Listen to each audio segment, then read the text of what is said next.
हमारे साथ ऐसा ही हमेशा होता रहता है। आज हमें बहुत ही फ़ख्र है कि आज जम्मू से हमारी सिविल सोसाइटी के दिग्गज जो लोग हैं वो आज जम्मू से आए हैं यहाँ पे, और हमारे साथ इनने एक डायलॉग किया है, और उसमें खुसूसन हमारे जो आप हमेशा देखते रहते हैं नरेंद्र खालसा साहब हैं अपने अकाली दल से, और अपने आईडी खजूरिया साहब हैं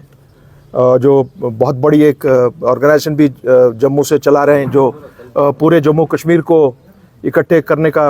लोगों को इकट्ठा करने का, उनकी सोच को इकट्ठा करने का उनने बेड़ा उठाया हुआ है। और उसके अलावा जो बहुत बड़ी एक organisation under UPA, united peace alliance, Shahid Salim sahab और ये सब अपने खजूरिया साहब और ये लोग चलाते हैं। उसके साथ साथ हमारी जम्मू से लोग आए हैं अपने हमारी से, और साकिब मखदूमी साहब यहाँ बैठे, हमारी इनका और मेरी ऑर्गेनाइजेशन का एन का सिर्फ आंकड़ा है, बाकी ये अवामी कॉन्फ्रेंस को यहाँ देखते हैं, रिप्रेजेंट करते हैं। और हमारे पीटर आशू साहब, करेक्ट, हमारा राइट पीटर जी, जम्मू कश्मीर क्रिश्चियन सभा से, ये दो खुसूसन मैं बात करूंगा। उसके बाद थोड़ा ये शाहिद साहब बात करेंगे और थोड़ा खालसा साहब और अपने खजूरिया साहब भी बात करेंगे कि बात ये हुई है कि जो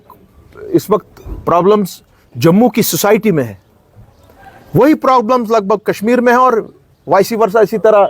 जो प्रॉब्लम यहाँ पे आ रही हैं वो जम्मू में आ रही हैं। और ये सब माना जा रहा है कि नहीं, हमको इन प्रॉब्लम को, चाहे वो सोशल प्रॉब्लम्स हैं, पॉलिटिकल प्रॉब्लम्स हैं, इकोनॉमिक प्रॉब्लम्स हैं, हमको जम्मू कश्मीर के बाशिंदे को, जम्मू कश्मीर की सिविल सोसाइटी को, इनको इकट्ठे मिलकर लड़ना पड़ेगा। पॉलिटिकल लेवल भी हमारे साथ जुड़ेगी इसमें, इस जो ये इनिशिएटिव लिया जा रहा है। अपनी सोशल और इकोनॉमिक सिचुएशन जो है, जैसे आज बहुत बड़ी बात ये हुई कि दरबार मुंह को रेस्टोर करिए। यहां से मैं गवर्नर साहब से बात कर रहा हूं, होम मिनिस्टर साहब से बात कर रहे हैं, हम लोग प्राइम मिनिस्टर से बात कर रहे हैं कि जो आपने फैसला लिया दरबार मुंह को जो आपने खारिज कर दिया, वो बहुत गलत फैसला लिया आपने। दरबार मुंह सिर्फ दरबार का मामला नहीं है, हमारे कल्चर का मामला है, हमारे मिक्स होने का मामला है, हमारे इकोनॉमी का मामला है। और इन सब चीज़ों को लेकर दो बहुत अहम कोशिश करेंगे हम इन सब के साथ मिलकर कि यहाँ पे जुलाई में एक Jammu Kashmir civil society J&K unity conference बहुत बड़े पैमाने पे इंशाल्लाह होगी, जिसमें हमारे साथ अपने जम्मू से ये सब साथी होंगे, हम लोग होंगे यहाँ से, और हमारी सिविल सोसाइटी के लोग होंगे, पॉलिटिकल लोग उसमें जुड़ेंगे हमारी जमातों के साथ, चाहे वो बड़ी जमातें हैं, छोटी जमातें हैं। और कोशिश करेंगे कि ये दूरियां, जो आज एक मौका आ रहा है कि आज जम्मू भी समझ गया कि 2019 के 5 अगस्त के बाद जो डिज़ास्टर जम्मू में हुआ है वही आज ये समझ रहे हैं कि नहीं, कश्मीर में भी यही हुआ जो जम्मू में हुआ, और जो जम्मू में हुआ वो कश्मीर में हुआ। आज बहुत बड़ी एक चीज़ ये होने, ये हमारी सिविल सोसाइटी ने महसूस की कि नहीं, हम दोनों का प्रॉब्लम एक ही है, और इसमें हम लद्दाख को नहीं भूल रहे हैं। हमारे लिए लद्दाख अभी भी वैसा ही हमारा हिस्सा है जिस तरह 5 अगस्त 2019 के पहले था। उसके साथ में एक और चीज़ जो हमारे अपने क्रिश्चियन समाज से आशू पीटर मोटू साहब, इनका एक 20 जून को यहाँ पे इंटरफेथ इंटेलेक्चुअल हार्मनी कॉन्फ्रेंस मुनक्कद की जा रही है, जिसमें तमाम फेथ के लोग, जम्मू कश्मीर की सिविल सोसाइटी, पॉलिटिकल, सोशल, वो सब जमा हो रहे हैं। और इंशाल्लाह वो वेन्यू का भी बहुत जल्द उस पर ऐलान किया जाएगा। ये बहुत बड़ी ये दो चीज़ें हैं जो होने जा रही हैं कि जम्मू कश्मीर और जो हमारी ये रियासत है,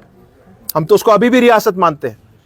को जो इसकी रिलेशनशिप आपस की है वो ना टूटे। हमारे डोगरे भाई का जो हमारे साथ प्यार मोहब्बत है, मुसलमान के साथ है, सिख के साथ है, क्रिश्चियन के साथ है, कश्मीरी पंडित के साथ है, वो कायम और दायम रहे। और ये आवाज़ दोबारा आज उठ रही है, जम्मू का आदमी भी समझ रहा है कि नहीं, मेरी भी वही प्रॉब्लम है जो कश्मीर की है, और कश्मीर का भी यही समझ रहा है कि नहीं, जम्मू में जिस तरीके से इस वक्त इनखला हो रहा है बाहर से लोगों का, 30-40 लाख लोग ऑलरेडी अंदर आ चुके हैं, और अगर 10-20 लाख और सामने आ जाएंगे तो जम्मू का कल्चर, जम्मू का डोगरा कल्चर माने एक्सटिंक्ट हो सकता है, ख़त्म हो सकता है। मैं गुजारिश करूँगा, क्योंकि इसको अपने शाहिद साहब इस डेलीगेशन को आज हेड कर रहे हैं, हमारे बहुत ही सीनियर यहाँ पे खालसा साहब हैं, हमारे बहुत ही सीनियर मेरे जो हम कॉन्फ्रेंसों में दिल्ली में भी बहुत होते हैं इकट्ठे, हमारे आईडी खुजरी साहब, ये भी 2-2 मिनट आपके साथ बात करेंगे। Over to you. का एक 10 रुकनी वफद आईडी खुजूरिया की क़यादत में वारिद कश्मीर हुआ है, और पिछले 2 रोज़ से हम डिफरेंट पॉलिटिकल फॉर्मेशन से गुफ्तगू कर रहे हैं, और मकसद यह है कि जम्मू और कश्मीर को एक पेज पर लाया जाए, क्योंकि हमारा माजी एक है, हमारा मुस्तकबल एक, और हमारा हाल जिसको बेहाल बनाया गया वो भी एक है। तो यह जिस तरीके से हमें मज़हब के नाम पे, इलाके के नाम पर बांट कर सियासतें की जा रही हैं, हम चाहते हैं कि उसका तोड़ किया जाए। और आज की ख़ास मैं इस मौके पर यह कहना चाहूँगा कि हमारे शाह साहब और हमारे साकिब मखदूमी साहब, जिन्होंने आज का ये हिस्टोरिक इवेंट होस्ट किया है, हम इनके शुक्रगुजार हैं। और आज ही की मीटिंग में हमने इनको एक प्रपोज़ल पेश किया, एक तजवीज़ पेश की कि हम कश्मीर में यानी श्रीनगर में जम्मू कश्मीर यूनिटी कॉन्फ्रेंस, अगरचे ये कॉन्फ्रेंस हम जम्मू में ही करना चाहते थे, नामसाइद हालात की वजह से नहीं कर सके। मुझे नहीं मालूम कि आप में से कितने लोग जानते हैं कि यूनाइटेड पीस अलायंस के ज़ेरे एहतमाम हमने न सिर्फ जम्मू बल्कि दिल्ली तक कॉन्फ्रेंसें की, प्रोग्राम किए, सेमिनार किए, राउंड टेबल्स किए, जिनमें अक्सर में जो है शाह साहब भी तशरीफ़ लाते रहे। हमने भारत की सिविल सोसाइटी को जम्मू बुलाते रहे, उनको जम्मू कश्मीर का दुख दर्द बांटते रहे। तो इसी सिलसिले को आगे बढ़ाते हुए, जिसको हम इंट्रा रीजनल डायलॉग कहते हैं, और इस इंट्रा रीजनल डायलॉग को आगे बढ़ाने के लिए हम जो है आज यहाँ पे आए हैं, और हमारी अभी भी मीटिंग्स चल रही हैं। कल भी एक जगह इंट्रा फेथ जो है कॉन्फ्रेंस है, और आगे भी जो होनी है। तो मकसद सिर्फ ये है कि जम्मू और कश्मीर को एक पेज पर लाया जाए, और ताकि हम अपने जो है आईनी हुकूक हैं, जो कॉन्स्टिट्यूशनल राइट्स हैं, जो हमारे सियासी हुकूक हैं, जो इक़्तिसादी हकूक़ हैं, उनकी लड़ाई लड़ें और मिल कर लड़ें।